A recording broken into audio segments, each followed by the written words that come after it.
Hi ma'am, sir. Once again, my name is Jezreel Sacro. I'm a property specialist here in Urbanda, Ortigas. For today's video po, papaliwanag ko po sa inyo kung paano po ba mag-avail ng unit dito sa Urban Deca Home Ortigas. So, first step po natin na kailangan nyo po magpa-book para po ma-assist ko po kayo ng maayos. Ako po mismo ang mag-a-assist sa inyo dito at magtutour kung gaano nga po ba kaganda dito sa Urban Deca Home Ortigas. At nakakasiguro po ako na sulit po ang inyong investment dito. Second step, pagkatapos po ng ating tour, meron po akong ibibigay na needed documents para po sa inyong requirements for reservation. So, ito po yung mga requirements, lalabas sa screen.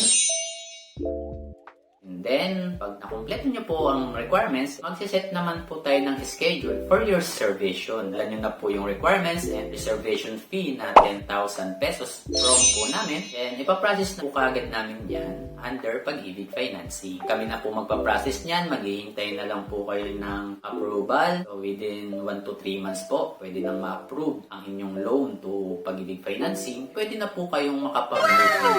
So hanggang move-in nyo po is makakasama nyo ko. So ako po mismo magbibigay ng susi sa inyo. Kung may any question po regarding sa pag-avail ng unit dito sa Urban Deca Home Ortigas, so please comment below lang po. Please like and share kung nagustuhan mo ang video na to. Bye-bye!